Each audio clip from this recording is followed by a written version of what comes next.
All right, Timmy. I've been meaning to talk to you about your how you've been acting in the shop. Me? Yeah, Timmy. Oh. Yeah. You've been coming here. You've been playing games on the tables. You know, you're not buying anything. What's going on? What do you mean? I bought something last year or whatever. I got rent this month though. Well, that's not my problem. Well, it's about to be your problem. Oh. Get out of here, Tim. I can't leave. I have to go home to my wife. She hates me. I think you should find somewhere else to play, buddy. Okay. It never goes that way. It never goes that way. No. I can't even pretend to be that. I can't. No, you can't, because you can't even. You have to, like, put yourself in that position. It's like, I can't be this person. Yeah. Oh man, yeah, no, it's like it's fun. Luckily, it's been something that's only happened a handful of times in like our 10 years here, which is great because one of the ways you can kind of avoid having to fire customers is by being really transparent and clear and upfront with people about what you expect from them, essentially, right? And that sounds crazy, like what a store expects from me. Why would a store expect anything from me? I'm just a person who stop yourself right there. If you're a person that just buys things, then this isn't even a conversation that matters to you at all, right? This doesn't apply to you because you're just a great person who comes in and he buys things. You're the best, and everybody loves it. You know, we're all happy. Everyone's having a good time, and commerce is happening how it's supposed to. Commerce, yeah. But if you're that other type of person who is only looking to use the store, right? That's when things kind of get a little bit. They can get a little bit icky. Yeah, and I know our non-North American viewers are like, well, there's also gaming clubs. And you're like, yeah. But here it's different. Here it's the store it's the store and the club. It's both. And usually here in North America, there's not like a per head count or dues. It's more like, well, we have product. The exchange is you get to use the space, but occasionally. It's like our dumb tipping culture. Occasionally, you kind of buy a thing. Yeah, 100%. But there's other things too. That's just one side that's just of one thing, I guess customers that aren't that as store owners, you should look at actually look at firing.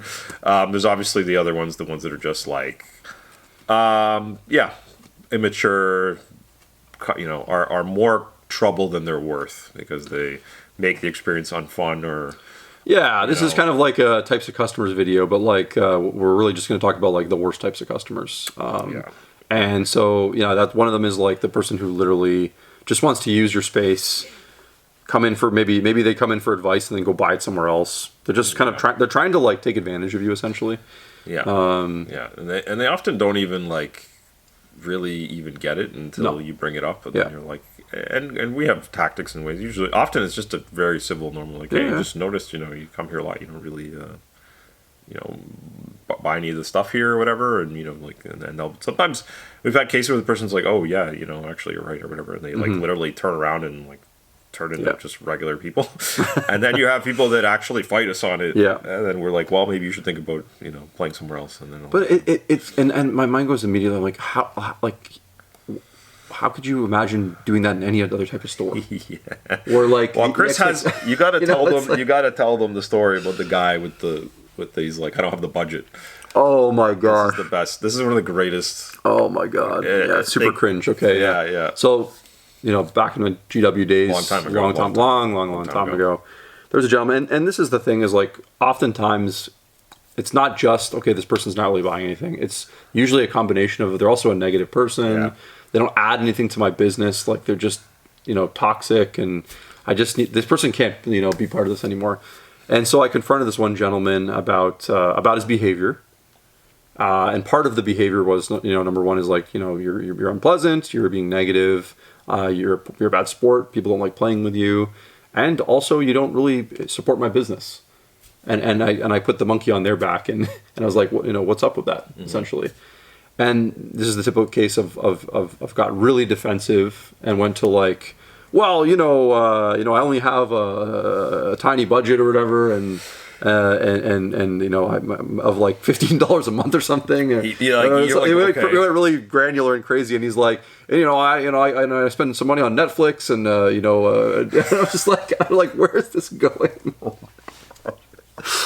And then the next day, I think he literally brought a backpack full of all the things he had bought in the last like 3 years, and it was such a tiny amount. It was his he was like trying to prove something to me, and all he did was prove the opposite. Yeah, I didn't know about the backpack. Oh really man, it was pretty brutal. It was so sad. Yeah, no. Yeah. And I was just like, I think sometimes it's just better to part ways, it's this place isn't for everybody, and that's okay. Like, it's sort of just, yeah. But and I think they were probably extra shook because Chris was running a Games Workshop, so in theory, while obviously his sales performance would affect Chris's own income because he would get paid out based on that, but he just wanted to run the store as best as he could and make it just an awesome place, but obviously. These guys or customers, they'd probably be like, they're just shocked and aghast that they're like, but I'm gonna complain to GW, and you're like, go right ahead, what do you think my managers are? They're all like looking at the bottom line. Yeah, they don't care how many people I have on 40K night. Like, are you kidding me? Yeah. And they're gonna be like, well, Chris is hitting his numbers. Actually smashing them, and he says that this guy's a terrible customer and a bad influence. Yeah, we're going to take his side. We're going to take the customer side. I had zero customer complaints. People always think that if they go and shake their fist, they forget that. It's a weird thing. Well, I also another kind of similar story. It was always the 40K night, man. It was always the 40K night. One of the first things I had to do when I took over that store was fire the whole 40K community. I had to it's like we used to call it virus bombing. But it was a situation where you essentially had maybe 5 or 6, maybe even a few more guys that had just been coming every Thursday night, playing their games they're using it like their clubhouse, like a free clubhouse. Nobody buys anything. Buy a thing, yeah. And in the beginning, I gave them a lot of rope, and I was friendly, and I was getting to know them, and trying to see what was up. And I said, okay. And then the negativity, you start to see the negativity, and you're like, okay, these people are taking up space from paying customers. Yeah. They're not contributing to the positivity of the hobby. And then you basically, I had one incident happen where literally one of the ringleaders of this group was trying to talk to his buddy about trying Infinity or something like that. Yeah. Standing in the middle of a games workshop. This is a corporate store, right? Yeah. And you're just like, okay. That's and I gave that guy a warning, and then I had to fire him, right? So I took him outside. Ironically, this is a guy who wanted to work for Games Workshop, right? Of course. How little he understood about the culture and stuff. And I had to let him go or whatever, and tell him he couldn't come out anymore or whatever, because I had warned him previously. Yeah. And then all of his gang followed him. They're like, "We're not coming back here." You're like, okay. I even got a call from one of the guys the next day, and he was telling me, "Yeah, I run a food supplement store, and that's not how you treat people, and this sort of thing." And he's like, "But then I've actually already been buying my stuff from this other store the whole time." Oh, thanks. Yeah. And I'm just like, "What are you telling me right now?" Yeah. You haven't been a customer for years, and you're trying to rub that in my face. Yeah, it's just it's, and surprise, surprise.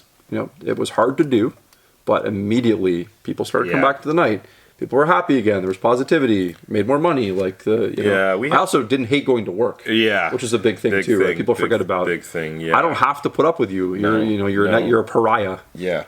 So People. There was also that people, and it's not. They have to realize the hobby store bills are continuous, and obviously I have tremendous patience and stuff, and but just because you bought an army 17 years ago or 8 years ago or even 4 years ago doesn't mean that you just get to come and forever use the space, whatever.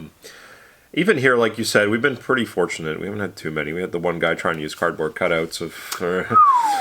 Yikes! And we're like, look, you just can't. His sales pitch to me and that was that he added value by playing in the store. And I was like, you're not even using real models. You're not even. What value are you adding? Again, and this is the 3D printing conversation kind of comes into this as well a little bit, and you're like.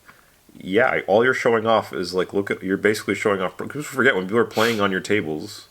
they're also like essentially showing off or demonstrating the product to other new people or other people that walk in, and if they're like, oh, this is acceptable, then they're going to do it too, right? Like you have to set the precedent. And then obviously you have often, and then sometimes you have a combination of both, where you get like actually the guy who does spend some money, but is actually negative and awful, or just like a bad.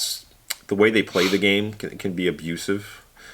You know, when they talk to customers, or they like manipulate people. When they play the games, they put people down, and they're like loud and all this stuff, or they're constantly like, you know, because they are good customers, they feel like they can like basically, you know, tell the owners like, oh, we're gonna do this, and you know, almost like can extort and create these situations where you're like, oh, you know, we should do this, you know, me and the guys, we're looking to go play somewhere else. We're going to take all these guys. If you know, it's like you get into these conflicts. Or they've got like just the worst hot take political takes or something. Oh, just sure. Like, you know, sure. And like you're all entitled to your ideas, but like, you know, the shop floor is often not the place for that. It's like, fun. You know. People come here for fun. Yeah. They don't want to bring all the outside world stuff into this place. Like, it's supposed to be this like safe place where everyone feels like they're having a good time. It's cheers, man. It's cheers. Let's have a good time, right? Yeah. And the scary thing about those customers, though, is you get attached to like, okay, this person's actually spending money. Like, I can't, you know, we're all business owners. We're like, you know, that money counts. Yep. But what you don't see is the quiet money leaving. Yes. Right. You see the guy who just doesn't want to come play anymore because like that guy's awful or whatever. Well, yeah, you get some guy spitting his like political view, whatever, left or right or whatever, and then you literally, you have to someone quietly who doesn't say anything. Is like, oh, I can't go. I hate that person. Yeah, I cannot. They stop coming. I can't sit beside and that. They just stop coming because they're, and you're like, and you just don't realize it till later. You're like, oh man, and by that time it's like there's so much tremendous damage has been done because you didn't rein it in, I guess, in the first place. So being a hobby store owner is kind of BS most of the time. You're like, how come every other store, like any other retail like business in the world, gets to just like put a product on the wall, and someone comes and buys it, says hello, maybe doesn't say anything, comes and buys it and leaves? I think you're starting. But in the hobby store, it's like for some reason people are like, oh, I get to like just do so. I get to break the terrain and leave the trash and be annoying and not buy things and use the bathroom and like use half a spool of toilet have insane paper towel. Have insane requests and request things and then don't buy them and buy them somewhere else and oh look, I got this thing. You're like, oh my god, check out what I got on Marketplace. Aren't you happy for me? Or they just tell me you're happy for me. Spend hours telling you about what they're printing, this army they're printing and not buying, but they're still playing with it on your tables. And you're like, wow, I'm so glad I did this. Well, and I think what you're starting to understand is like this is people are like, why doesn't this store have a gaming space? Yeah, right. It's like I think you're starting to figure out why some owners just give up on that service end of things because without any like without any of that stuff, you just become like a regular retail store, and then you can actually like cut out all that extra stuff, right? Mm-hmm. I don't know. It's tough. You have to be you can't be a quiet shot like as a store owner. You have to be prepared to deal with people. That's the number one thing. Everything else you'll learn on the fly, but you got to deal with people. I think there's different approaches, right? Like obviously we're you know a part of just being in this industry for so long and like having seen like what it's like to not do something about it and letting that play out, and then obviously like also having done it a few times now, or more than a few times, tons of times, and having it worked out. Like there's proof in the process, right? So you become more emboldened about like, okay, I know how to deal with these things, and I know that there's positive outcomes to these negative situations, and so you try to handle them professionally, and then you move on, right? But there's a lot of shops out there that these people haven't necessarily worked at a Games Workshop before, or in a corporate environment, or where there was like necessarily like this like expectation for behavior, and I think also some stores are just like so big that like they don't really try to micromanage their community as much as we do. No, there's like too much going on. There's just like hundreds of people going in and out, and lots of staff. The management or the ownership is busy doing the macro things. They're not even in there all the time. They don't. They just kind of like look at charts and graphs. Like there's a couple of shops in our greater area that are like have like massive big gaming spaces that are like completely detached from the sales area. Mm-hmm.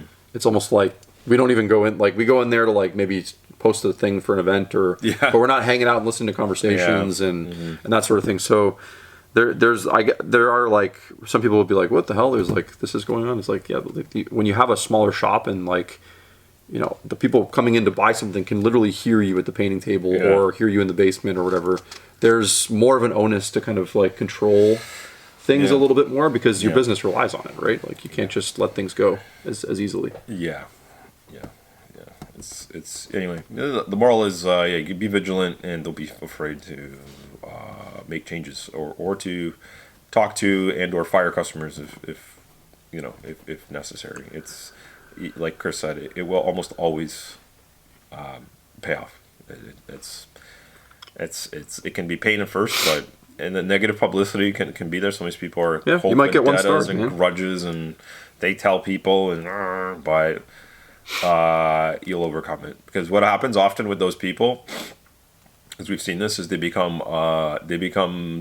the serial murderer or whatever. They go to all the other stores because they eventually go to other stores. Oh man, yeah, and they get fired from those stores too. Yeah. And then you're just vindicated, basically. Yeah. Like, so yeah, there's a collection of these most wanted for sure.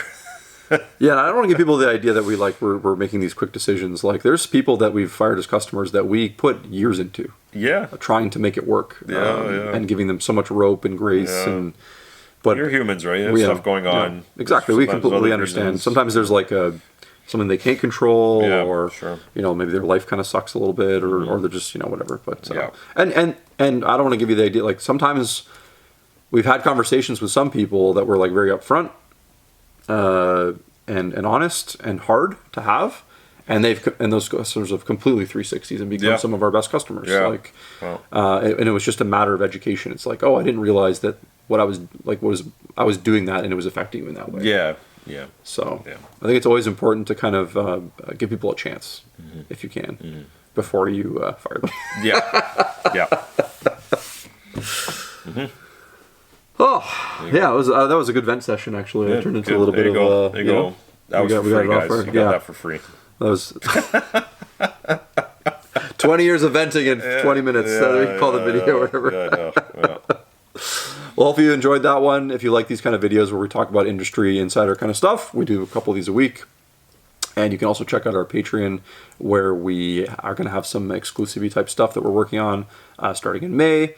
And maybe some other cool things happening with the channel in the future. Until next time, take care. Thanks, bye.